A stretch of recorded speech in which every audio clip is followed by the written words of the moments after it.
اعوذ باللہ من الشیطان الرجیم بسم اللہ الرحمن الرحیم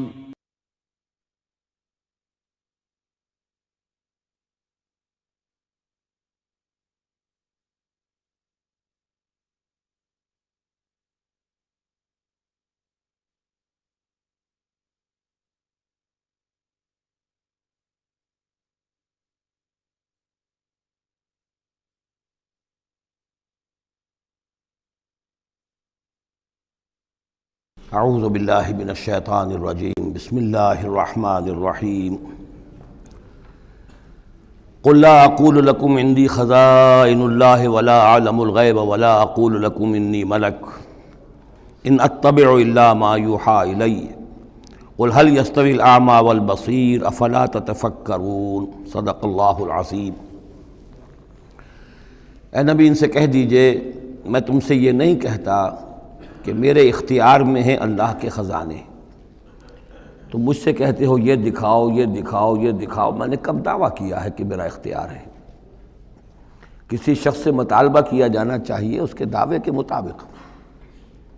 میں نے الوہیت میں داخل ہونے کا کب دعویٰ کیا؟ میں نے تو دعویٰ کیا ہے کہ میں اللہ کا ایک بندہ ہوں، عام انسان ہوں، بشر ہوں، مجھ پر وحی آئی ہے، مجھے مامور کیا گیا ہے کہ تمہیں متنبہ کر دوں، وہ کام میں کر رہا ہوں۔ لا اقول لکم عندی خزائن اللہ، میں تو نہیں کہتا کہ میرے پاس کوئی اللہ کے خزانے ہیں، میرے اختیار میں ہیں۔ ولا اعلم الغیب، نہ میں نے یہ دعویٰ کیا ہے کہ غیب کا علم مجھے حاصل ہے۔ ولا اقول لکم انی ملک، نہ میں نے تم سے کبھی یہ کہا ہے یا کہتا ہوں کہ میں فرشتہ ہوں۔ ان اتبع الا ما یوحی الی، میں تو بس اتباع کر رہا ہوں اس شے کی کہ جو مجھے طرف وحی کی جا رہی ہے۔ قل هل یستوی الاعمی والبصیر، کہیے تو پھر اب برابر ہو جائیں گے دیکھنے والے اور اندھے؟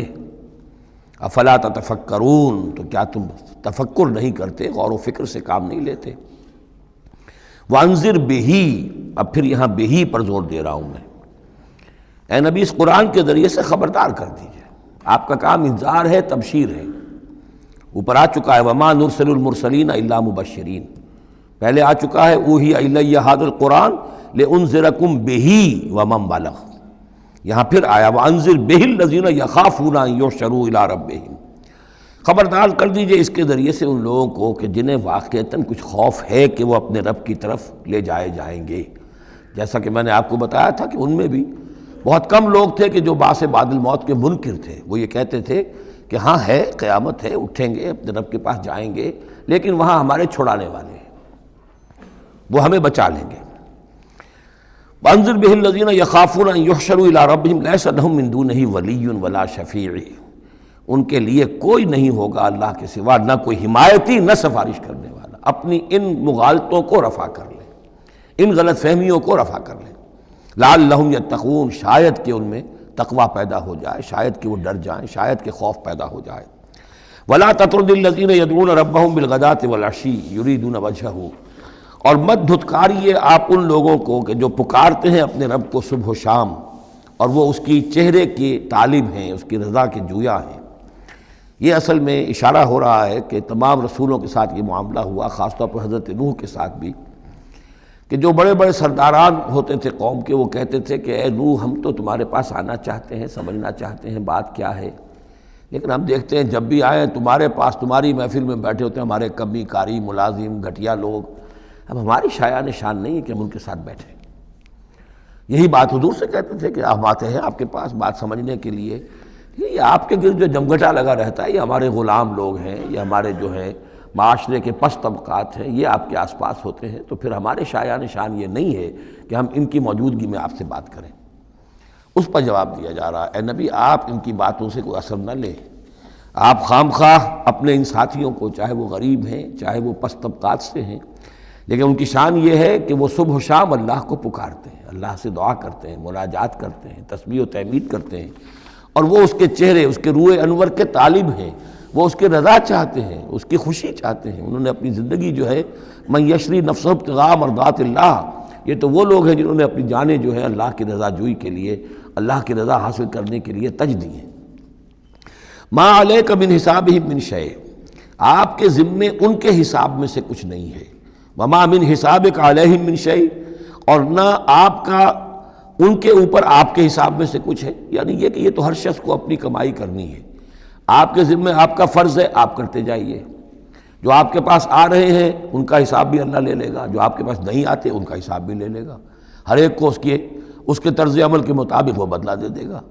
نہ آپ ان کی طرف سے جواب دہ ہیں، نہ یہ آپ کی طرف سے جواب دہ ہیں۔ فَتَطْرُدَهُمْ، تو اگر خدا نہ خواستہ بالفرض آپ ان کے دباؤ میں آ کر اگر انہیں دور کر دیں، اپنے سے دھتکار دیں، فَتَكُونَ مِنَ الظَّالِمِينَ، تو آپ ظالموں میں سے ہو جائیں گے۔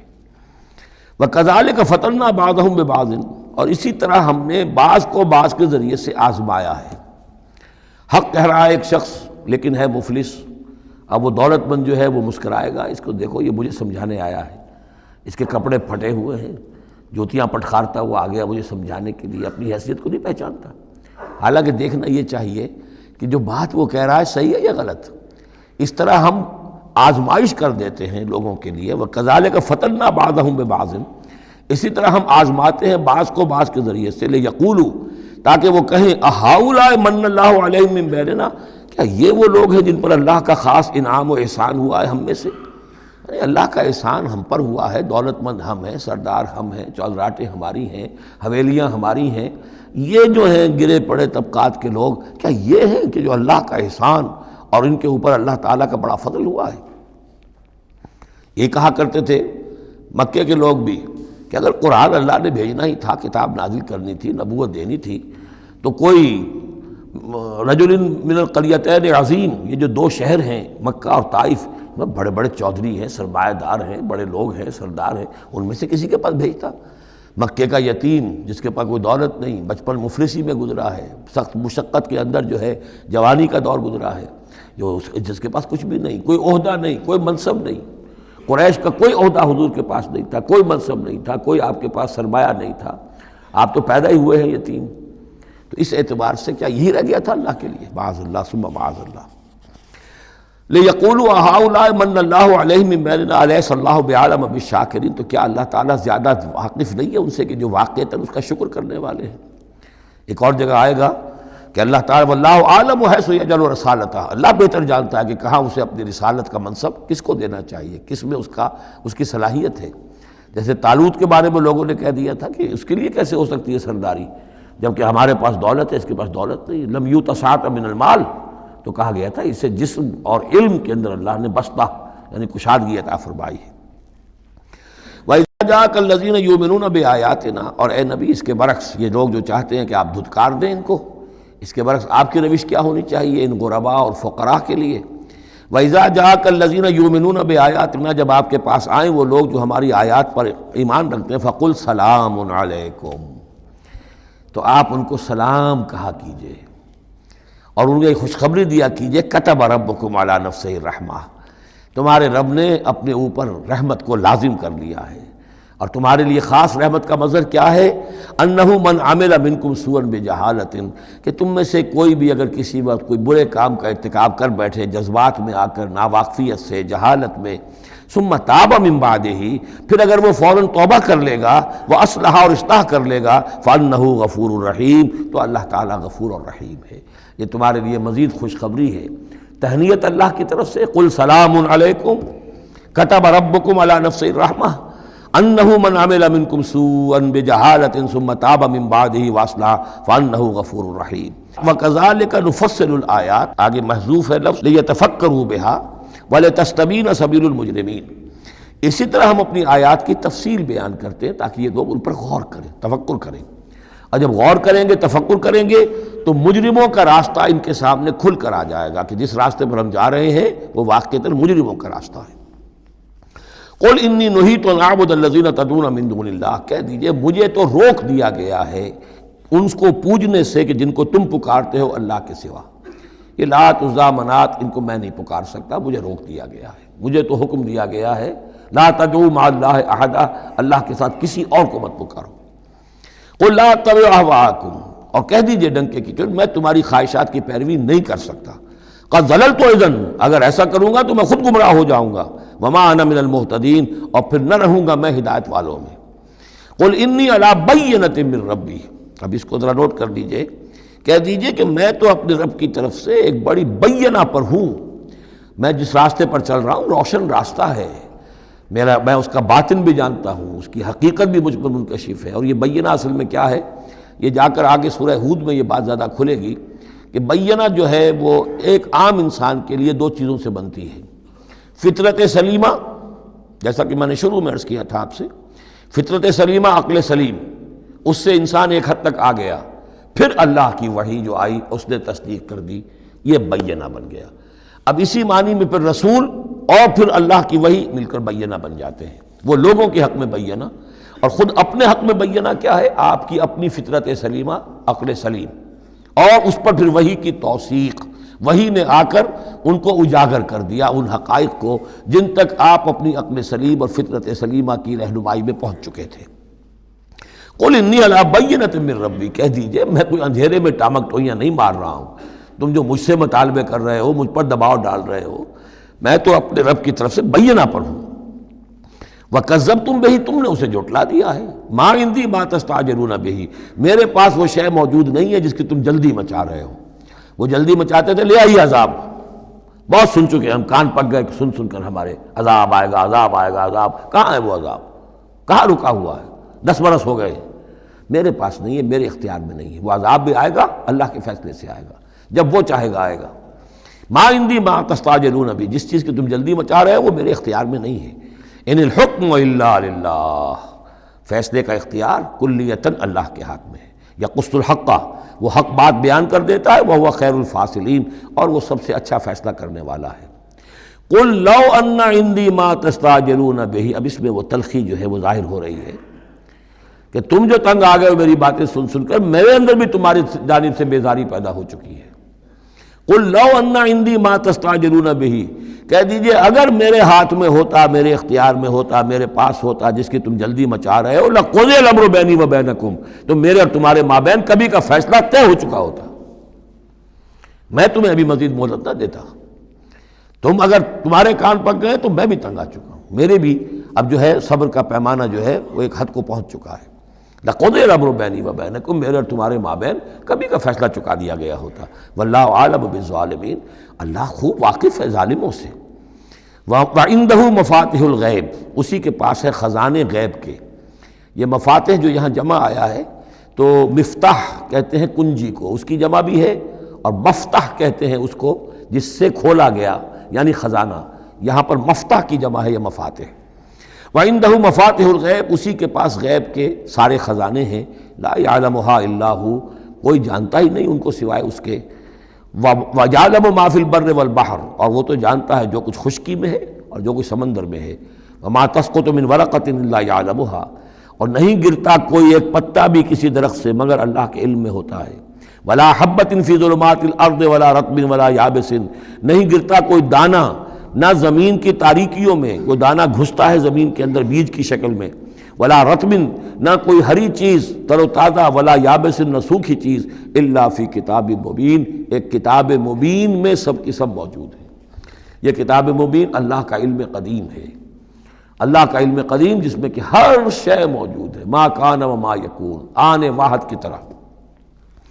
وَهُوَ الَّذِي يَتَوَفَّاكُمْ بِاللَّيْلِ، اب یہ لفظ یہاں پر آ گیا ہے، وہ جو قادیانیوں کے ساری خباثت کا توڑ جو ہے، وہ جو میں نے وضاحت آپ کو بیان کی تھی کہ وفا یوفی یتوفا، اب یہاں آ گیا وَهُوَ الَّذِي يَتَوَفَّاكُمْ بِاللَّيْلِ، وہی ہے جو تمہیں وفات دیتا ہے رات کے وقت۔ کیا وفات دیتا ہے؟ کیا انسان مر جاتا؟ نہیں، جان تو رہتی ہے، شعور نہیں رہتا۔ میں نے کہا تھا 3 چیزیں ہیں، جسم ہے، جان ہے، جان میں شعور ہے۔ بڑا پیارا ایک شعر ہے فارسی کا، جان نہاں در جسم او در جان نہاں، جسم کے اندر تو پنہا ہے جان، جان میں وہ پنہا ہے۔ 3 چیزیں ہو گئیں۔ یہاں اس شعر میں وہ سے مراد کچھ اور ہے، اس وقت میں اس پر نہیں جاؤں گا، لیکن 3 چیزیں سمجھ لیجئے۔ جان نہاں در جسم، جسم کے اندر جان پنہا ہے، او در جان نہاں، وہ جان میں نہاں ہے، اے نہاں اندر نہاں اے جانے جاں۔ یہ پھر کسی اور جگہ پر پڑھیں گے اس شعر کو انشاءاللہ۔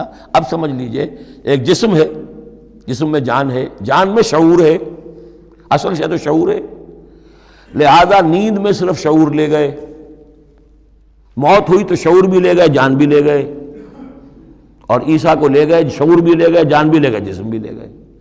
تو توفع جو ہے کل کا کل پورے طور پر ہوا ہے حضرت عیسیٰ علیہ السلام کا۔ ہمارا توفع یا توفی جو ہوتا ہے وہ تو ادھورا ہوتا ہے، جسم یہیں رہ جاتا ہے، جان اور شعور چلا جاتے ہیں، اور نیند میں شعور چلا گیا۔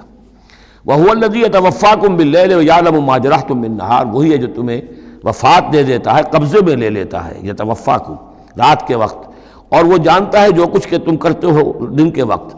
ثم یبعثکم فیہ، پھر وہ دوبارہ اگلی صبح کو پھر تمہیں اٹھا دے گا، لیقضی اجل مسمی، تاکہ وہ تمہاری جو مہلت ہے وہ پوری ہو جائے۔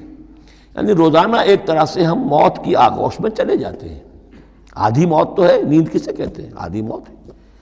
یہی وجہ ہے کہ جو دعا ہے صبح کو اٹھنے کے وقت کی، جو مسنون دعا ہے، الحمدللہ الذی احیانی بعدما اماتنی والیہ النشور، کل شکر اور کل حمد اور کل تعریف اس اللہ کے لیے ہے جس نے مجھے دوبارہ زندہ کیا اس کے بعد کہ مجھ پر موت وارد کر دی تھی۔ نیند جو ہے وہ موت کی بہن ہے، اور اسی طرح اٹھنا ہے اللہ کی طرف۔ یہ بڑا ایک عجیب نکتہ ہے، اس کو ذہن میں اس کو اپریشیٹ کیجئے۔ جو شخص صبح آنکھ کھلتے ہی جس کے زبان پر یہ الفاظ آتے ہوں، الحمدللہ الذی احیانی بعدما اماتنی والیہ النشور، قیامت کے دن جب وہ اٹھے گا اس کی زبان پر یہی ترانہ خود بخود آ جائے گا، اس وقت ہوگا وہ 100% درست۔ الحمدللہ الذی احیانی بعدما اماتنی والیہ النشور، کیونکہ عادت پڑی ہے، ہمیشہ کہا ہے، جیسے ہی شعور آیا الحمدللہ الذی احیانی بعدما اماتنی والیہ النشور، تو یہ وہ ترانہ جو ہے جو کہ باعث بعد الموت کے وقت ہماری زبان پر ہوگا، اس کا ریہرسل ہے جو آپ روزانہ کریں گے اگر یہ عادت پختہ کر لیں۔ وَهُوَ الَّذِي يَتَوَفَّاكُم بِاللَّيْلِ وَيَعْلَمُ مَا جَرَحْتُم بِالنَّهَارِ ثُمَّ يَبْعَثُكُم فِيهِ لِيُقْضَىٰ أَجَلٌ مُّسَمًّى ثُمَّ إِلَيْهِ مَرْجِعُكُم، پھر اسی کی طرف تم سب کا لوٹنا ہے۔ ثُمَّ يُنَبِّئُكُم بِمَا كُنتُمْ تَعْمَلُونَ، پھر وہ تمہیں جتلا دے گا جو کچھ کہ تم کرتے رہے تھے۔ وَهُوَ الْقَاهِرُ فَوْقَ عِبَادِهِ، اور وہ اپنے بندوں پر، یہ لفظ کئی مرتبہ آیا ہے اس صورت کے اندر، اللہ پوری طرح غالب ہے، قابو یافتہ ہے اپنے بندوں پر۔ وَيُرْسِلُ عَلَيْكُمْ حَفَظًا، اور وہ تم پر نگہبان بھیجتا رہتا ہے۔ ہر انسان کے ساتھ فرشتے باڈی گارڈ کی حیثیت سے موجود ہیں، اس لیے کہ جب تک اللہ نے اجل معین رکھی ہوئی ہے اس وقت تک تو زندہ رکھنا ہے۔ وہ زندہ رکھنے کے لیے حفظہ، حفاظت کرنے والے نگہبان، وہ جو میں نے ایک دفعہ پہلے بھی کہا تھا، بسا اوقات تو محسوس ہوتا ہے کہ جیسے گاڑی ایسے سناٹے سے آپ کے ساتھ سے گزری ہے کہ معلوم ہوتا ہے کسی نے ہاتھ دے کر آپ کو بچایا، ورنہ بچنے کا کوئی امکان نہیں تھا۔ تو کوئی ہے، جب معلوم ہے کہ ابھی اس کی موت کا وقت نہیں آیا تو بچانے والے فرشتے ہمارے ساتھ ہوتے ہیں۔ حتیٰ اذا جاء احدکم الموت، یہاں تک کہ جب تم میں سے کسی کی موت کا وقت آتا ہے، توفته رسلنا، اب یہاں پھر توفا آ گیا، اب یہاں پہ شعور اور جان دونوں جائے گا۔ توفته رسلنا، تو ہمارے بھیجے ہوئے فرشتے جو ہیں وہ اس کو قبضے میں لے لیتے ہیں، وہم لا یفرطون، اور اس میں کوئی کمی نہیں کرتے، کوئی کوتاہی نہیں کرتے، جو حکم آیا اور جب آیا۔ ثم ردوا الی اللہ مولاہم الحق، پھر وہ لوٹا دیے جاتے ہیں اب اللہ کی طرف جو ان کا مولا ہے برحق، سچا۔ الا لہ الحکم، آگاہ ہو جاؤ، فیصلے کا اختیار اسی کے ہاتھ میں ہے، حاکمیت اسی کی ہے، ان الحکم الا للہ، یہ دوسری مرتبہ آیا یہاں۔ وہو اسرع الحاسبین، اور وہ حساب کرنے والوں میں سب سے بڑھ کر تیز ہے، یعنی اسے دیر نہیں لگے گی، اس کے کمپیوٹرز جو ہیں وہ کوئی بہت ہی سپر کمپیوٹر جن کا ہم تصور بھی نہیں کر سکتے۔ قل من ینجیکم من ظلمات البر والبحر تدعونہ تضرعا وخفیا، ان سے پوچھئے کون تمہیں نجات دیتا ہے اندھیروں میں سے، وہ تاریکی کے ہوں یا سمندر کے۔ سمندر میں گھپ اندھیرا ہے، کشتی چل رہی ہے، کچھ نظر نہیں آ رہا ہے، اوپر بادل بھی ہیں، اب اس وقت انسان کو کچھ نہیں سوچتا، ہاتھ کو ہاتھ سجھائی نہیں دے رہا، کون تمہیں پھر بھی بچاتا ہے وہاں؟ من ینجیکم۔ اسی طرح کوئی قافلہ ہے، بھٹک گیا ہے، اندھیری شب ہے، جدا اپنے قافلے سے ہے تو اب یہ کہ اندھیرے کے اندر بھٹک رہا ہے، نہ دائیں کا نہ بائیں کا پتہ نہیں، ہر درخت معلوم ہوتا ہے کوئی آسیب ہے، کوئی بھوت ہے جنہیں چلا آ رہا ہے، پھر بھی اللہ بچاتا ہے تمہیں۔ من ینجیکم من ظلمات البر والبحر تدعونہ تضرعا وخفیا، اس وقت تو تم پکارتے ہو اللہ کو بہت ہی گڑ گڑاتے ہوئے اور دل ہی دل میں خفیہ خفیہ، اے اللہ بچا دے، اے اللہ اس وقت کو راستہ بنا دے، کوئی دستگیری ہو جائے، کسی طرف سے روشنی ہو جائے۔ لئن انجانا من ہذہ، اور کہتے ہو تم دل میں اگر اللہ نے ہم کو اس سے بچا لیا، نجات دے دی لنکونن من الشاکرین، پھر تو اب باقی زندگی تو بالکل اللہ کے شکر گزار بندے بن کر ہم گزار دیں گے۔ قل اللہ ینجیکم منہا، اللہ تعالیٰ پھر نجات دیتا ہے تمہیں اس سے، ومن کل کرب، اور ہر کرب سے، ہر تکلیف سے، ثم انتم تشرکون، پھر اس کے بعد تم آ کے پھر شرک شروع کر دیتے ہو، پھر تمہیں اپنی دیویاں دیوتا، اپنے آلہہ، اپنے چودھری، اپنے سردار یاد آ جاتے ہیں۔ قل هو القادر على ان يبعث عليكم عذابا من فوقكم، یہ آیت جو ہے یہ بہت اہم ہے کہ عذاب الہی کی کئی قسمیں ہیں، 3 قسمیں یہاں بیان ہوئی ہیں۔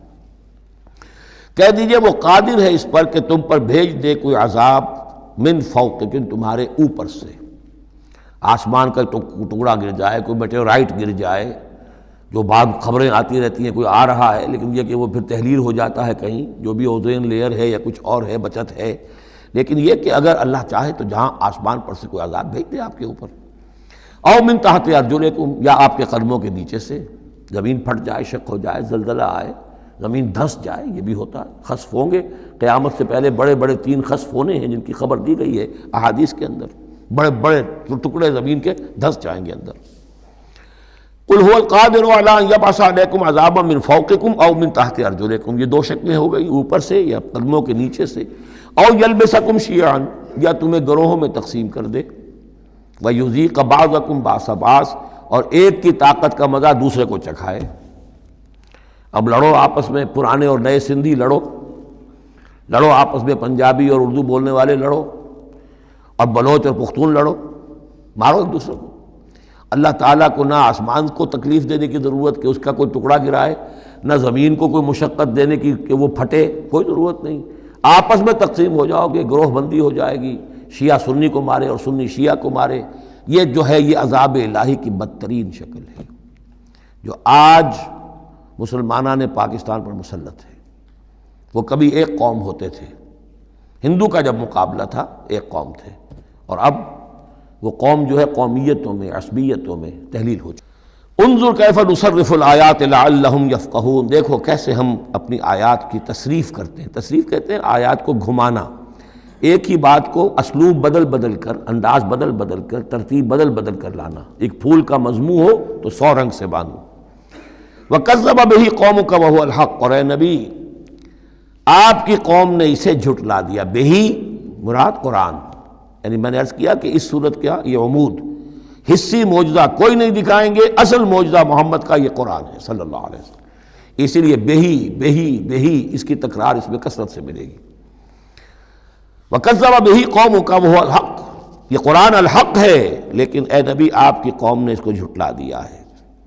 قُلْ لَسْتُ عَلَيْكُمْ بِوَكِيلٍ، ان سے کہہ دیجئے میں اب تمہارا ذمہ دار نہیں ہوں، اب میں نہیں کہہ سکتا کہ کب اللہ کے عذاب کا بند جو ہے وہ کھل جائے اور تمہارے اوپر وہ عذاب ہلاکت جو ہے وہ آ جائے۔ لِكُلِّ نَبَوْ مُسْتَقَرٌ، كُلِّ نَبَإٍ مُسْتَقَرٌ، ہر خبر، ہر بڑی بات کے لیے وقت معین ہے، فَسَوْفَ تَعْلَمُونَ، میں نہیں کہہ سکتا، جیسے کہ سورہ انبیاء میں فرمایا وَإِنْ أَدْرِيَ قَرِيبٌ أَمْ بَعِيدٌ مَا تُوعَدُونَ، میں یہ نہیں جانتا کہ جس کی تمہیں دھمکی دی جا رہی ہے وہ قریب آ چکا یا دور ہے، ٹائم ٹیبل اللہ کے علم میں ہے، لیکن یہ میں جانتا ہوں کہ اگر تمہاری روش یہی رہی تو عذاب آ کر رہے گا۔ بسوف تعلمون، اور ان قریب تمہیں معلوم ہو جائے گا۔ وَإِذَا رَأَيْتَ الَّذِينَ يَخُوضُونَ فِي آيَاتِنَا، یہ وہ آیت آ گئی جس کا حوالہ سورہ نساء کی آیت نمبر 140 میں آیا تھا کہ تمہیں پہلے ہدایت دی گئی تھی کہ جب تم لوگوں کو دیکھو کہ وہ ہماری آیات کا استہزاء کر رہے ہیں، تبصر کر رہے ہیں، تو ان کے پاس بیٹھو مت، اٹھ کر چلے جاؤ، کم سے کم یہ کہ ایک پروٹیسٹ میں واک آؤٹ تو وہاں سے ہو جائے۔ وَإِذَا رَأَيْتَ الَّذِينَ يَخُوضُونَ فِي آيَاتِنَا، اور جب تم دیکھو لوگوں کو کہ وہ ہماری آیات میں خوض، مین میخ نکال رہے ہیں۔ دیکھیے اردو میں ہم ایک لفظ بولتے ہیں غور و خوض، بڑا غور و خوض ہو رہا ہے، بہت غور و خوض کے بعد میں اس نتیجے پر پہنچا ہوں۔ یہ دونوں لفظ جو عربی زبان کے بہت قریب کے ہیں، غور کے معنی، غور اچھے معنی میں آتا ہے، اور خوض برے معنی میں آتا ہے۔ صحیح چھان پھٹک کرنا اور غور کرنا، اس کے ما لہو ما علیہ، فار کیا ہے، اگینسٹ کیا ہے، یہ مثبت انداز میں یہ ہے غور۔ خوض ہے مین میخ نکالنا، اس کے اندر جو ہے بال کی کھال خام خواہ کو اتارنا، یہ کوشش ہے، یہ خوض ہے۔ وَإِذَا رَأَيْتَ الَّذِينَ يَخُوضُونَ فِي آيَاتِنَا، جبکہ وہ ہماری آیات میں اس طریقے کا معاملہ کر رہے ہوں، تو جب تم دیکھو فاعرض عنہم، تو ان سے کنارہ کرو، حتی یخوضوا فی حدیث غیرہ، یہاں تک کہ پھر وہ کسی اور بات میں لگ جائیں، کسی اور مذاق میں، ٹھٹے میں، پھر تم ان کے پاس جا سکتے ہو۔ وَإِمَّا يُنْسِيَنَّكَ الشَّيْطَانُ فَلَا تَقْعُدْ بَعْدَ الذِّكْرَىٰ، اور اگر تمہیں شیطان بھلا دے، تم بیٹھے ہوئے تھے وہاں، گفتگو شروع ہوئی، کچھ دیر تک تمہیں احساس نہیں ہوا کہ یہ تو اس کام میں لگ گئے ہیں، تو تمہیں یاد نہیں آیا، لیکن فَلَا تَقْعُدْ بَعْدَ الذِّكْرَىٰ، جب یاد آ جائے تو مت بیٹھو ان کے ساتھ، مع القوم الظالمین، ان ظالموں کے ساتھ، پھر وہاں سے واک آؤٹ کرو احتجاجاً، اور پھر یہ البتہ منتظر رہو، چونکہ دعوت و تبلیغ کے لیے پھر تمہیں آنا ہے۔ تو قالوا سلاما، علیحدہ بھی ہو تو وہ لٹ مار کے نہ ہو، بلکہ یہ کہ اٹھو وہاں سے تو بڑی خوبصورتی کے ساتھ۔ وَمَا عَلَى الَّذِينَ يَتَّقُونَ مِنْ حِسَابِهِم مِّن شَيْءٍ، اور یقیناً جو لوگ اللہ کی تقویٰ کی روش اختیار کرتے ہیں ان پر ان کے حساب کی کوئی ذمہ داری نہیں ہے، وَلَٰكِنْ ذِكْرَىٰ لَعَلَّهُمْ يَتَّقُونَ، لیکن یہ یاد دہانی ہے تاکہ وہ تقویٰ اختیار کریں۔ وَذَرِ الَّذِينَ اتَّخَذُوا دِينَهُمْ لَعِبًا وَلَهْوًا، اور چھوڑو ان کو، دفع کرو، نظر انداز کرو، ان سے آپ نظر پھیر لو کہ جنہوں نے اپنے دین کو کھیل اور کود بنا لیا ہے، کھیل، ہنسی مذاق، ٹھٹا۔ بہت سے لوگ اب بھی مل جائیں گے آپ کو دین کے معاملے میں کبھی سنجیدہ ہوتے ہی نہیں، دین کی بات اگر شروع ہوگی تو وہ اسے استہزاء میں، تمسخر میں، ٹٹ بٹس میں، اینیکڈوٹس میں، یہ واقعات یوں ہو گیا تھا، یہ ایسا تھا، اس میں اس کو جو ہے وہ بالکل ختم کر دیں گے۔ وَذَرِ الَّذِينَ اتَّخَذُوا دِينَهُمْ لَعِبًا وَلَهْوًا وَغَرَّتْهُمُ الْحَيَاةُ الدُّنْيَا، اور ان کو تو اصل میں دھوکے میں مبتلا کر دیا ہے دنیا کی زندگی نے، ساری توجہات ادھر ہیں، بھاگ دوڑ اس کے لیے ہے، زیادہ سے زیادہ کمانا ہے، مال جمع کرنا ہے، حلال سے ہو حرام سے ہو، ساز و سامان کی فکر پڑی ہوئی ہے۔ وَذَكِّرْ بِهِ، اب پھر بہی کو نوٹ کیجئے، تذکیر کیجئے، اس کے قرآن کے ذریعے سے تذکیر کیجئے، جیسے کہ سورہ قاف کی آخری آیت ہے فَذَكِّرْ بِالْقُرْآنِ مَنْ يَخَافُ وَعِيدٍ، قرآن کے ذریعے سے تذکیر کیجئے اس شخص کو کہ جس کے اندر کچھ خوف ہے اللہ کے وعدے کا اور اللہ کی وعید کا۔ تو یہاں بھی آیا کہ آپ ان کو چھوڑیے، وَذَكِّرْ بِهِ أَن تُبْصَرَ نَفْسٌ بِمَا كَسَبَتْ، اس قرآن کے ذریعے سے انہیں تذکیر کرائیے، یاد دہانی کرائیے کہ مبادا کوئی شخص گرفتار ہو جائے اپنے کرتوتوں کے عوض، وہ وقت نہ آ جائے کہ تم اپنی رنگ رلیوں اور کرتوتوں کے عوض رہن رکھے جاؤ، گرفتار ہو جاؤ۔ لیس لہا من دون اللہ ولی ولا شفیع، پھر اس کے لیے اللہ کے سوا کوئی نہیں ہوگا، یا اللہ کے مقابلے میں اللہ سے بچانے والا کوئی نہیں ہوگا، نہ کوئی ولی اور نہ شفیع۔ دیکھیں دوسری مرتبہ کیٹیگوریکل ڈینائل شفیع کی آیت الکرسی کے ضمن میں عرض کر چکا ہوں، بیشتر مقامات پر قرآن مجید میں کیٹیگوریکل ڈینائل ہے، کوئی شفاعت نہیں۔ البتہ ہے ایک شفاعت کا، ایک شفاعت حقہ کی ایک حیثیت ہے، اس کو سمجھنے کی ضرورت ہے، اس کی شرائط ہیں، اس کی لیمٹس ہیں۔ اگر ان شرائط اور لیمٹ سے آزاد کر دیں گے تو پھر یہ ہے کہ وہ شفاعت کا جو تصور ہے ایمان بالآخرت کی نفی کر دے گا، پھر کوئی فائدہ ہی نہیں، ڈر کائے گا۔ جب چھڑوانے والے ہیں جو چاہو کرو، جو بھی کچھ ہے، لیکن تیرے محبوب کی امت میں ہے، شرابی ہیں، زانی ہیں، بدماش ہیں، چور ہیں، ڈاکو ہیں، حرام خور ہیں، غبن کرتے ہیں، جو بھی کچھ ہے، لیکن تیرے محبوب کی امت میں ہے، تو اگر تو اسی پر کوئی معاملہ طے ہونا ہے تو خام خواہ کاہے کو آدمی ہاتھ روکے، بابر بعیش کوش کے عالم دوبارہ نیست، پھر تو جو عیش کر سکتے ہو کرو، جہاں آج پڑتا ہے کیوں روکتے ہو؟ تو سیدھی سیدھی بات ہے۔ لیس لہا من دون اللہ ولی ولا شفیع وان تعدل کل عدل، یہ وہی عدل آ گیا، اور اگر فدیہ دینا چاہیں کل کا کل فدیہ، لا یؤخذ منہا، نہیں قبول کیا جائے گا۔ واتقوا یوما لا تجزی نفس عن نفس شیئا ولا یقبل منہا شفاعۃ ولا یؤخذ منہا عدل ولا هم ینصرون، جو یہ 2 مرتبہ سورہ بقرہ میں آ چکا ہے۔ اولئک الذین ابسلوا بما کسبوا، یہ لوگ تو اب گرفتار ہو چکے ہیں اپنی کرتوتوں کے عوض، اب یہ رہن ہے۔ لہم شراب من حمیم، ان کے لیے تو ہے پینے کے لیے تو کھولتا ہوا پانی، وعذاب علیم بما کانوا یکفرون، اور دردناک عذاب ہوگا ان کے کفر کی پاداش میں۔ قل اندعو من دون اللہ ما لا ينفعنا ولا يضرنا، اے نبی ان سے کہیے کیا ہم پکاریں اللہ کو چھوڑ کر ان چیزوں کو جو نہ ہمیں نفع پہنچا سکتی ہے نہ نقصان۔ یہ بت کیا نفع پہنچائیں گے تمہیں، کیا نقصان پہنچائیں گے، خود اپنی حفاظت کر نہیں سکتے، اپنی مکھیاں اڑا نہیں سکتے، ان کو پکارتے ہو، ان کے سامنے سجدے کرتے ہو، ان کو متھے ٹیکتے ہو۔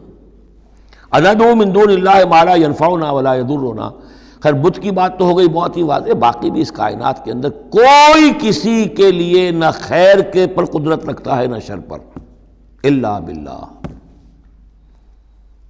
لا حول ولا قوت الا باللہ، یہ یقین ہو جائے تب توحید مکمل ہوگی۔ پھر کس کے سامنے آدمی سر جھکائے خام خواہ، کس کے آگے اپنی عزت نفس پیش کرے، اس کا دھیلا کرے؟ کسی کے ہاتھ میں اختیار ہے ہی نہیں۔ لا حول ولا قوت الا باللہ۔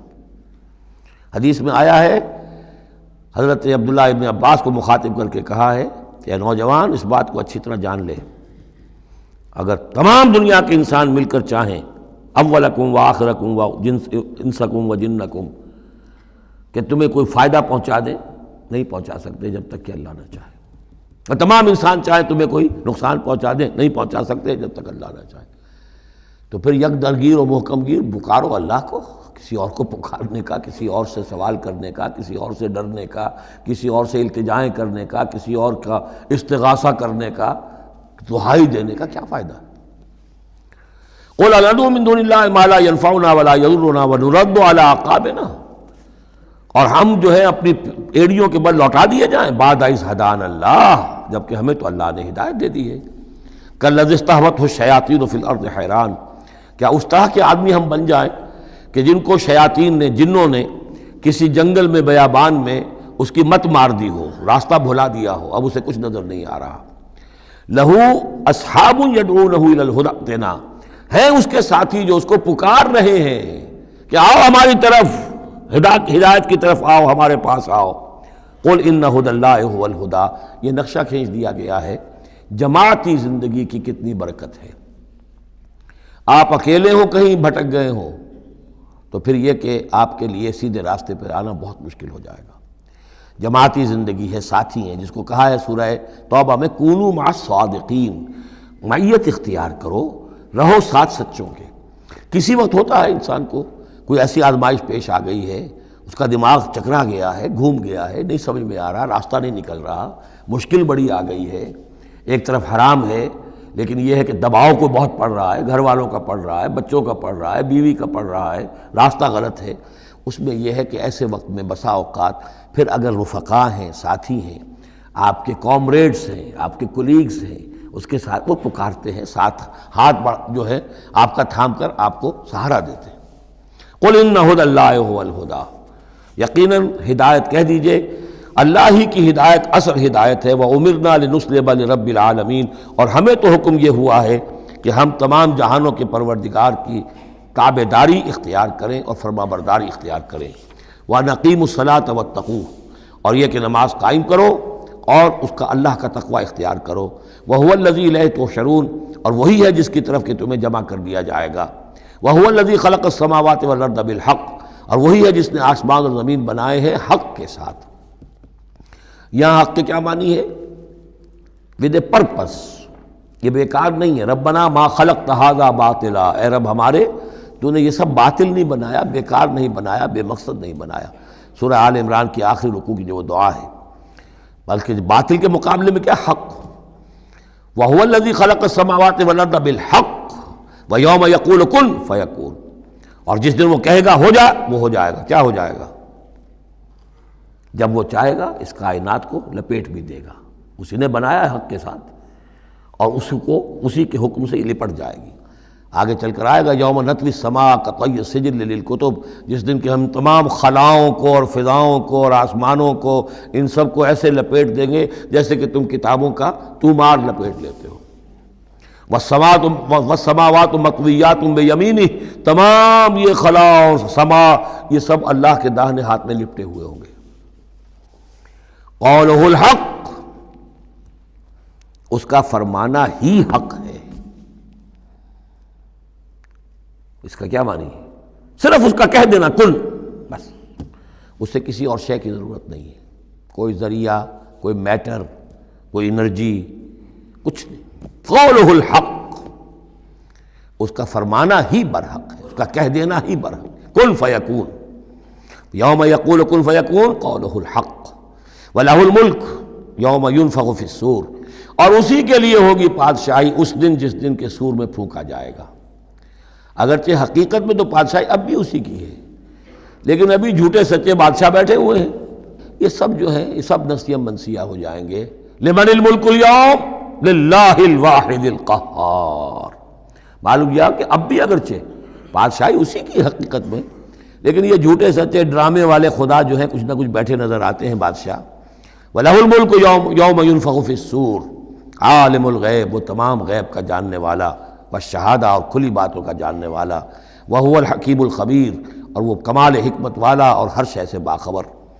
وَإِذْ قَالَ إِبْرَاهِيمُ لِأَبِيهِ آزَرَ، اب اس میں آپ دیکھیں گے اس سورہ مبارکہ میں حضرت ابراہیم کا ذکر ہے اور پھر ان کی نسل کے بعض انبیاء کرام کا ذکر ہے۔ ایک گلدستہ تو ہم پڑھ آئے ہیں سورہ نساء کے آخر میں، وہاں 13 انبیاء اور رسل کے نام آئے تھے، یہاں اس سے ذرا بڑا گلدستہ آئے گا، یہاں پہ 17 انبیاء اور رسل کے نام آئیں گے، پھر حضرت ابراہیم علیہ السلام کا ذکر یہاں آیا ہے، اور جو جن رسولوں کی قوموں پر ہلاکت کے بارے میں قرآن میں صراحت کے ساتھ مذکور ہے، ان 6 کا ذکر جو ہے سورہ اعراف میں آئے گا۔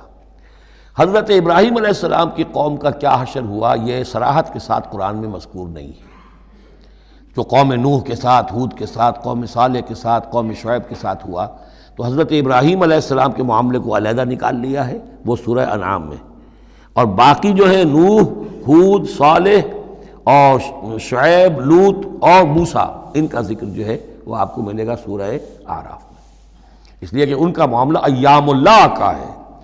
تو فذکرہم بایام اللہ، التذکیر بآلاء اللہ اس میں ہے، التذکیر بایام اللہ اس میں ہے، لہذا یہاں حضرت ابراہیم کا ذکر ہے۔ وَإِذْ قَالَ إِبْرَاهِيمُ لِأَبِيهِ آزَرَ أَتَتَّخِذُ أَصْنَامًا آلِهَةً، اور یاد کرو جب کہ کہا ابراہیم نے اپنے باپ آزر سے، کیا تم نے ان بتوں کو اپنا خدا بنا رکھا ہے؟ یہاں جو آزر کا لفظ خاص طور پر آیا ہے میرے نزدیک، یہ اصل میں تورات کی نفی کے لیے، تورات میں تارح نام لکھا گیا ہے، گویا اس کی تصحیح کے لیے، ورنہ یہاں کوئی خاص ضرورت نہیں تھی۔ وَإِذْ قَالَ إِبْرَاهِيمُ لِأَبِيهِ، یہ کافی تھا، لیکن نام اس لیے دیا گیا کہ تورات سے پڑھنے والوں کو مغالطہ ہوتا ہے، اور اسی مغالطے کو اہل تشیع نے اختیار کر لیا ہے۔ انہوں نے تورات میں جو نام دیا گیا ہے اسے حضرت ابراہیم کا باپ کہا ہے، اور حضرت یہ جو آزر تھا اس کو کہا ہے کہ یہ چچا تھا، اس کی خاص وجہ ہے وہ پھر کسی موقع پر بیان ہوگی، لیکن یہ کہ تورات کی اس غلطی کو اہل تشیع نے اختیار کیا، قرآن مجید نے اسی کی نفی کے لیے یہاں پر حضرت ابراہیم کے والد کا نام صراحتاً بتا دیا کہ آزر ہے۔ وَإِذْ قَالَ إِبْرَاهِيمُ لِأَبِيهِ آزَرَ، اور یاد کرو جب کہ کہا تھا ابراہیم نے اپنے باپ آزر سے، أَتَتَّخِذُ أَصْنَامًا آلِهَةً، کیا آپ نے ان بتوں کو اپنا الہ بنایا ہوا ہے؟ انی اراک وقومک فی ضلال مبین، میرا تو خیال یہ ہے، میری رائے تو یہ ہے کہ آپ بھی اور آپ کی قوم بھی کھلی گمراہی میں مبتلا ہے۔ وَكَذَلِكَ نُرِي إِبْرَاهِيمَ مَلَكُوتَ السَّمَاوَاتِ وَالْأَرْضِ، اور اسی طرح ہم دکھانے لگے یا دکھاتے رہے ابراہیم کو آسمانوں اور زمین کے ملکوت۔ ملکوت سے مراد کیا ہے کہ اللہ تعالیٰ نے اس کائنات کا جو نظام قائم کیا، جسے میں کہتا ہوں کہ جو یونیورسل ایک گورنمنٹ ہے، اس کا ایک نظام ہے، اس کے کارندے ہیں، تو اس کے مشاہدہ اللہ تعالیٰ اپنے رسولوں کو کراتا ہے تاکہ ان کا یقین جو ہے وہ یقین اس درجے کا ہو جائے کہ جیسے کہ اپنی آنکھوں سے دیکھی ہوئی چیزیں، وَلَيَكُونَ مِنَ الْمُوقِنِينَ، اور تاکہ وہ پوری طرح یقین کرنے والوں میں سے ہو جائے، لیکن واو چونکہ یہاں آیا اس سے پہلے ہم محذوف مانیں گے تاکہ وہ اپنی قوم پر حجت قائم کر سکے اور پوری طرح یقین کرنے والوں میں سے ہو جائے۔ یہ جو آگے آ رہا ہے یہ در حقیقت حضرت ابراہیم علیہ السلام کی طرف سے اپنی قوم پر حجت کو اس طور سے پیش کیا گیا ہے۔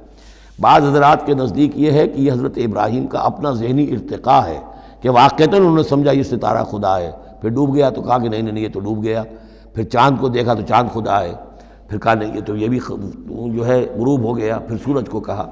تو یہ بات اصل میں بعض حضرات کی رائے ہے یہ، اور الفاظ سے کچھ متبادر بھی ہوتا ہے، لیکن یہ ہے کہ زیادہ صحیح رائے جس سے کہ آگے آ جائے گا وَتِلْكَ حُجَّتُنَا آتَيْنَاهَا إِبْرَاهِيمَ عَلَىٰ قَوْمِهِ، تو معلوم ہوتا ہے کہ یہ اصل میں حضرت ابراہیم علیہ السلام نے حجت قائم کرنے کے لیے یہ تدریج اختیار کی اپنی قوم کو سمجھانے کے لیے، اور حضرت ابراہیم علیہ السلام اللہ کے نبی تھے، اور نبی کوئی بھی زندگی کے کسی بھی مرحلے پر مشرک نہیں ہوتا، اس کی شریعت، اس کی سرشت اتنی خالص ہوتی ہے۔ صدیقین مشرک نہیں ہوتے، نبی تو ان سے بھی اونچے درجے کے ہیں، حضرت ابو بکر نے کبھی شرک نہیں کیا، حضرت عثمان نے کبھی شرک نہیں کیا، جو صدیقین ہیں صحابہ میں سے۔ وَكَذَلِكَ نُرِي إِبْرَاهِيمَ مَلَكُوتَ السَّمَاوَاتِ وَالْأَرْضِ وَلِيَكُونَ مِنَ الْمُوقِنِينَ فَلَمَّا جَنَّ عَلَيْهِ اللَّيْلُ، جب ان پر رات جو ہے اس نے تاریکی کر دی، رأى كوكبا، انہوں نے دیکھا ایک چمکدار ستارے کو، قال هذا ربی، انہوں نے کہا یہ میرا رب ہے، یہ گویا کہ کہنے کیا، ہاں یہ میرا رب ہے، اب یہ سوالیہ انداز بھی ہو سکتا ہے، ود سائن آف ایکسکلیمیشن ہو سکتا ہے کہ لوگوں کو کہنے کے لیے کہ یہ رب ہے، یہ انٹروگیشن کا بھی ہو سکتا ہے۔ ھذا ربی فلما افل قال لا احب الافلین، جب وہ ڈوب گیا تو کہا بھائی یہ ڈوب جانے والی شے تو پھر میں تو پسند نہیں کر سکتا کہ میں اس کو اپنا خدا مان لوں۔ یہ قوم جو تھی ستارہ پرست بھی تھی، بت پرست بھی تھی، ستارہ پرست بھی تھی، اور نمبر 3 شاہ پرست بھی تھی۔ تینوں قسم کے شرک اس قوم میں موجود تھے کہ جس میں حضرت ابراہیم بھیجے گئے۔ یہ بیبیلونیا یا عراق، آج کا عراق، سابق بیبیلونیا، اس کا ایک شہر اس شہر کے بھی اب کھنڈرات نکل آئے ہیں، کھدائیاں ہو چکی ہیں۔ شہر میں پیدا ہوئے ہیں، پھر وہاں سے ہجرت کر کے فلسطین گئے ہیں، اور پھر حضرت اسماعیل کو آباد کیا ہے حجاز میں، اور اپنے بیٹے حضرت اسحاق کو آباد کیا ہے فلسطین میں۔ تو یہ ان کے ذہن میں رکھیے۔ اور اس وقت عراق میں یہ شرک جو ہے گھٹا ٹوپ اندھیرے تھے کہ ان کے یہاں بت پرستی بھی تھی، ستارہ پرستی بھی تھی، اور تیسرے یہ کہ بادشاہ بھی نمرود جو تھا وہ یہ کہتا تھا کہ میں خدا ہوں۔ اس کا مکالمہ جو ہے جو اس نے کیا تھا محاجہ حضرت ابراہیم سے، وہ سورہ بقرہ میں ہم پڑھ چکے ہیں۔ انا احیی و امید، میں بھی یہ اختیار رکھتا ہوں، جس کو چاہوں زندہ رکھوں، جس کو چاہوں مار دوں۔ فلما رأى القمر بازغا، جب انہوں نے دیکھا چاند چمکتا ہوا، قال ھذا ربی، کہا ہاں یہ معلوم ہوتا ہے کہ یہ ہے رب۔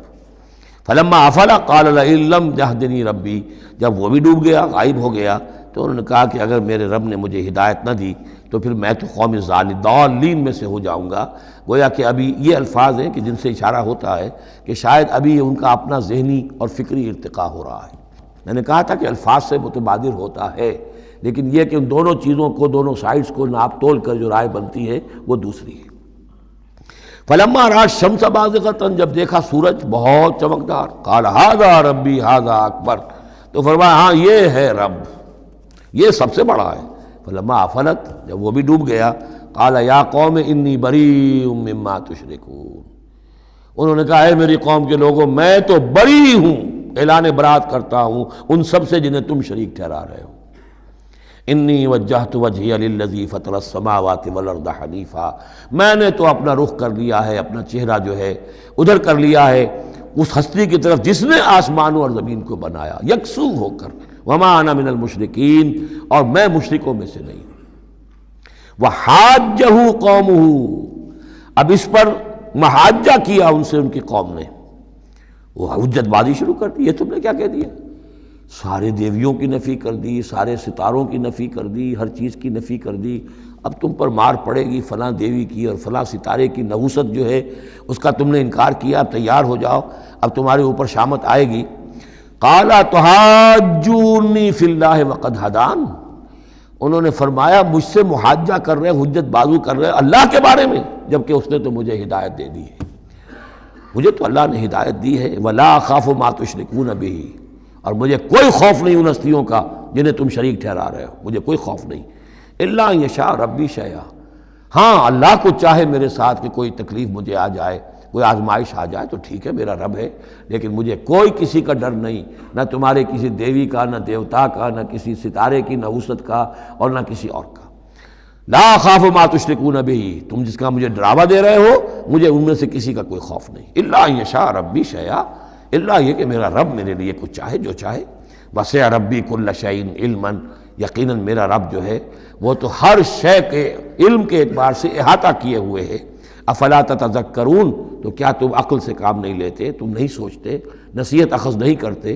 وکیف اخاف ما اشرکتم، میں کیسے ڈروں ان سے جنہیں تم نے شریک ٹھہرا رکھا ہے۔ ولا تخافون انکم اشرکتم باللہ، جبکہ تم نہیں ڈرتے کہ تم نے اللہ کے ساتھ شریک ٹھہرا دیے۔ ما لم ينزل به علیکم سلطانا، اور ان ہستیوں کو شریک ٹھہرا دیا ہے جن کے لیے کہ اللہ نے کوئی سلطان، کوئی سند نہیں اتاری۔ ہاں اللہ نے اپنی کتابوں میں کوئی سند اتاری ہوتی، عقل انسانی میں اس کی کوئی بنیاد ہوتی تو کوئی بات بھی ہوتی، نہ عقل میں، نہ فطرت میں، نہ کسی آسمانی کتاب میں کسی معبود کے لیے کوئی گنجائش نہیں ہے ہی نہیں۔ وَكَيْفَ أَخَافُ مَا أَشْرَكْتُمْ وَلَا تَخَافُونَ أَنَّكُمْ أَشْرَكْتُمْ بِاللَّهِ مَا لَمْ يُنَزِّلْ بِهِ عَلَيْكُمْ سُلْطَانًا فَأَيُّ الْفَرِيقَيْنِ أَحَقُّ بِالْأَمْنِ إِن كُنتُمْ تَعْلَمُونَ، تو اگر تم علم رکھتے ہو تو بتاؤ دونوں فریقین میں سے، یعنی ایک موحد ہے، ایک اللہ واحد پر ایمان رکھتا ہے، ساری قوت اس کے ہاتھ میں، سارا اقتدار اس کا ہے، ہر شے اس کے قبضہ قدرت میں، ایک وہ ہیں کہ جو اس کو ماننے کے ساتھ ساتھ کچھ اور چھوٹے دیوی دیوتا سینکڑوں جو ہیں وہ ان کو بھی مانتے ہیں۔ امن اور چین اور سکون کس کو میسر آئے گا؟ قلبی چین، روحانی اطمینان اور سکون۔ ای الفریقین احق بالامن، ان دونوں میں سے موحدین اور مشرکین میں سے امن، سکون، اطمینان، چین اور راحت کا کون زیادہ حقدار ہے؟ بتاؤ اگر تم جانتے ہو۔ اور اس کا جواب خود دیا، الذین آمنوا ولم یلبسوا ایمانہم بظلم، یقیناً وہ لوگ جو ایمان لائیں اور اپنے ایمان پر کسی طرح کے شرک کی آلودگی نہ ہونے دیں۔ یہاں لفظ ظلم آیا ہے، ظلم کسی چھوٹے گناہ کو بھی کہہ سکتے ہیں، اسی لیے اس پر صحابہ گھبرا گئے تھے کہ حضور کون شخص ہوگا کہ جس نے کبھی کوئی ظلم نہ کیا ہو، اور نہیں تو اپنے اوپر ظلم کرتا ہے آدمی، کسی پر ظلم کرتا ہے۔ تو اس کا تو مطلب ہے کوئی شخص بھی یہ جو مقام ہے جو یہاں بیان کیا جا رہا ہے اس کا جو سزاوار اور اس کا حقدار نہیں ہو سکتا۔ آپ نے فرمایا نہیں، یہاں ظلم سے مراد شرک ہے۔ پھر آپ نے سورہ لقمان کی آیت پڑھی، اس میں فرمایا کہ ان الشرک لظلم عظیم، وَإِذْ قَالَ لُقْمَانُ لِابْنِهِ يَا بُنَيَّ لَا تُشْرِكْ بِاللَّهِ إِنَّ الشِّرْكَ لَظُلْمٌ عَظِيمٌ۔ یہاں پر ظلم سے مراد شرک ہے، یعنی ایمان ایسا ہو کہ جو شرک کی ہر آلودگی سے پاک ہو۔ میں یہاں پھر تذکرہ کیے دیتا ہوں، شروع میں بھی عرض کیا تھا، شرک کسے کہتے ہیں، شرک کی قسمیں کون کون سی ہیں، کون کون سے بھیس بدل کر یہ شرک آتا ہے۔ باہر رنگے کے خواہی جامہ می پوش، من اندازے قدت را می شناسم، تم چاہے کسی بھی رنگ کا لباس پہن کے آ جاؤ، میں تمہیں تمہارے قد سے پہچان لوں گا۔ تو قد سے پہچاننا جو ہے شرک کا آسان نہیں ہے، بھیس بدلتا ہے یہ، اس کے لیے ضروری ہے۔ اور آج کے دور میں شرک کس کس شکل میں موجود ہے اس کا سمجھنا بہت اہم ہے۔ اس موضوع پر میرے 6 گھنٹے کے کیسٹس موجود ہیں۔ الذین آمنوا ولم یلبسوا ایمانہم بظلم، یقیناً وہ لوگ جو ایمان لائے اور جنہوں نے اپنے ایمان میں کسی بھی نوع کے شرک کی آمیزش نہ ہونے دی، اولئک لہم الامن وہم مہتدون، ان کے لیے ہے امن اور وہی ہوں گے راہ یاب۔ یہ امن اور ایمان اور اسلام اور سلامتی کا جو آپس میں تعلق ہے لفظی اعتبار سے، وہ اس دعا میں بہت نمایاں ہو جاتا ہے کہ جو حضور ہر نیا جو چاند دیکھتے تھے ہر مہینے کا تو دعا مانگتے تھے، اللہم اہلہ علینا بالامن والایمان والسلامت والاسلام، اے اللہ یہ مہینہ جو شروع ہو رہا ہے اس نئے چاند کے ساتھ، ہلال کے ساتھ، اسے ہم پر طلوع فرما امن اور ایمان کے ساتھ اور سلامتی اور اسلام کے ساتھ۔ تو یہ بڑا گہرا ربط ہے ان الفاظ کے اندر۔ میرا چھوٹا سا کتابچہ ہے قرآن اور امن عالم، آج سے شاید کوئی میں سمجھتا ہوں کہ 30-32 سال پہلے کی تقریر تھی میری، لیکن وہ ان موضوعات پر میں سمجھتا ہوں کہ بہت مختصر لیکن بہت مفید ہے۔ فرمایا وَتِلْكَ حُجَّتُنَا آتَيْنَاهَا إِبْرَاهِيمَ عَلَىٰ قَوْمِهِ، اس کا میں حوالہ دے رہا تھا۔ یہ پوری سرگوشت بیان کر کے اب فرمایا یہ ہماری وہ حجت تھی جو ہم نے ابراہیم کو عطا کی اس کے قوم کے خلاف۔ یہ سارا محاجہ حضرت ابراہیم اپنی قوم سے کر رہے تھے۔ بظاہر اس کو توریہ کہتے ہیں، ایک ہوتا ہے جھوٹ بولنا، ایک ہوتا ہے توریہ۔ توریہ یہ ہے کہ آپ کہیں کوئی بات ایسی کہ جو جھوٹ تو نہیں ہے لیکن جس سے سننے والا مغالطے میں مبتلا ہو جائے۔ مثلا حضرت شیخ الہند رحمۃ اللہ علیہ کا واقعہ ہے، جس زمانے میں ان کے وارنٹ نکلے ہوئے تھے اور وہ حرمین شریفین میں تھے، مکہ مکرمہ میں تھے، وارنٹ نکلا ہوا ہے اور شریف حسین والی مکہ جو ہے اس کے سپاہی ڈھونڈتے پھر رہے ہیں کہ کہاں ہے وہ مولوی ہندوستانی جو ہے جو باغی ہے انگریزوں کا، اس کو پکڑا جائے۔ اب یہ ایک جگہ پر یہ کہیں کھڑے ہوئے تھے تو ایک شرطے نے آ کر جو وہاں کا سپاہی تھا پوچھا ان کے بارے میں محمود الحسن کو جانتے ہو؟ کہ یہاں جانتا ہوں۔ وہ کہاں ہے؟ محمود الحسن کہاں ہے؟ تھوڑا سا 2 قدم پیچھے ہٹ کے کہا ابھی یہیں تھے۔ جھوٹ تو نہیں بولا نا، 2 قدم پیچھے ہٹ کر کہا ابھی یہیں تھے، بالکل سچ بولا۔ اس نے سمجھا ابھی یہیں تھے، دوڑا ادھر، دوڑ گیا اپنے نکل گئے۔ اس کا نام ہے توریہ۔ یہ جھوٹ بھی نہیں ہے لیکن یہ کہ سننے والے کو مغالطہ بھی ہو گیا۔ اصل میں حضرت ابراہیم علیہ السلام کے کلام میں یہ توریہ کا انداز جو ہے وہ بہت ہے، تاکہ لوگوں کو جیسے جب بتوں کو سب کو توڑ دیا تو کہا کہ اس نے توڑا ہوگا، یہ جو بڑا ہے جو صحیح سالم کھڑا ہوا بڑا بت، اور تیشہ بھی جو ہے جس سے توڑا تھا سب کو وہ اس کی گردن میں لگا دیا کہ یہ جو ہے جو آلہ ہے، آلہ واردات بھی اسی کے پاس سے برآمد ہو رہا ہے اور یہ سالم ہے، باقی سب ٹوٹ گئے ہیں، تو قرائن کی شہادت بھی ہے کہ یہی ہے، پکڑو اس کو۔ تو یہ ہوتا ہے ان کو سمجھانے کے لیے کہ وہ سوچیں، دروں بینی پر آمادہ ہو جائیں۔ تو یہ ہے میرے نزدیک ان آیات کا محل یہ ہے۔ وَتِلْكَ حُجَّتُنَا آتَيْنَاهَا إِبْرَاهِيمَ عَلَىٰ قَوْمِهِ، اور یہ ہماری وہ دلیل تھی جو ہم نے عطا فرمائی ابراہیم کو اس کی قوم کے خلاف۔ نرفع درجات من نشاء، ہم بلند کرتے ہیں درجے جن کے چاہتے ہیں۔ اب ظاہر بات ہے یہاں کہنے کا مقصد یہ ہم نے ابراہیم کے درجے بہت بلند کیے۔ ان ربک حکیم علیم، یقیناً تیرا رب حکیم اور علیم ہے۔ وَوَهَبْنَا لَهُ اسحاق وَيَعْقُوب، اب وہ گلدستہ شروع ہو رہا ہے، اور ہم نے اسے عطا فرمایا اسحاق جیسا بیٹا، یعقوب جیسا پوتا، کلن ہدینا، سب کو ہم نے ہدایت دی، وَنُوحًا ہدینا من قبل، اور نوح کو ہم نے ہدایت دی تھی ان سے بھی پہلے، ومن ذریتہ، اور ان کی اولاد میں سے، حضرت ابراہیم کی اولاد میں سے، داؤد و سلیمان و ایوب و یوسف و موسیٰ و ہارون، کیسے کیسے عظیم نبی ہم نے اٹھائے، داؤد جیسا بادشاہ، سلیمان جیسا بادشاہ، ایوب اور یوسف اور موسیٰ اور ہارون۔ وَكَذَلِكَ نَجْزِي الْمُحْسِنِينَ، اسی طرح ہم بدلہ دیتے ہیں محسنین کو۔ یہ لوگ ظاہر بات ہے کہ ایمان کی اس بلند ترین منزل پر فائز تھے جس کو ہم پڑھا ہے سورہ مائدہ میں کہ ثُمَّ اتَّقَوْا وَأَحْسَنُوا وَاللَّهُ يُحِبُّ الْمُحْسِنِينَ، وَزَكَرِيَّا وَيَحْيَا وَعِیسیٰ وَإِلیاس، مزید برآں زکریا جیسے نبی، یحییٰ جیسے نبی، عیسیٰ علیہ السلام، وإلیاس کل من الصالحین، یہ سب کے سب نیک بختوں میں سے تھے۔ وإسماعیل وَالْیسع وَیونس وَلوطا، اور اسماعیل اور الیسع اور یونس اور لوط، وَكُلًّا فَضَّلْنَا عَلَى الْعَالَمِینَ، سب کو ہم نے تمام جہان والوں پر فضیلت دی۔ وَمِنْ آبائِهِمْ، اور ان کے آباء و اجداد میں سے بھی، وَذُرِّيَّاتِهِمْ، اور ان کی نسلوں میں سے بھی، وَإِخْوَانِهِمْ، اور ان کے بھائیوں میں سے بھی، وَاجْتَبَيْنَاهُمْ، ہم نے ان کو چن لیا، پسند کر لیا، سلیکٹ کر لیا، وَهَدَيْنَاهُمْ إِلَىٰ صِرَاطٍ مُسْتَقِيمٍ، اور ہم نے ان کو ہدایت دی سیدھے راستے کی طرف۔ ذَلِكَ هُدَى اللَّهِ يَهْدِي بِهِ مَن يَشَاءُ مِنْ عِبَادِهِ، یہ اللہ کی وہ ہدایت ہے جس کی وہ ہدایت بخشتا ہے جس کو چاہتا ہے اپنے بندوں میں سے۔ وَلَوْ أَشْرَكُوا، اور اگر بالفرض وہ بھی شرک کرتے، لَحَبِطَ عَنْهُمْ مَا كَانُوا يَعْمَلُونَ، ان کے بھی سارے اعمال حبط ہو جاتے۔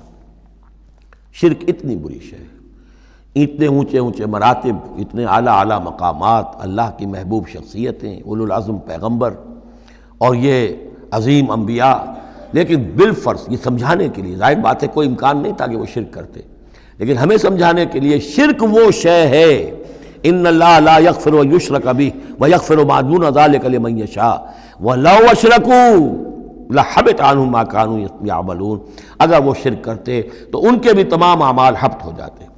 اولئک الذین آتیناہم الکتاب والحکم والنبوۃ، یہ وہ لوگ ہیں جن کو ہم نے کتاب دی، اپنی حکمت اور شریعت سے نوازا، نبوت سے سرفراز فرمایا۔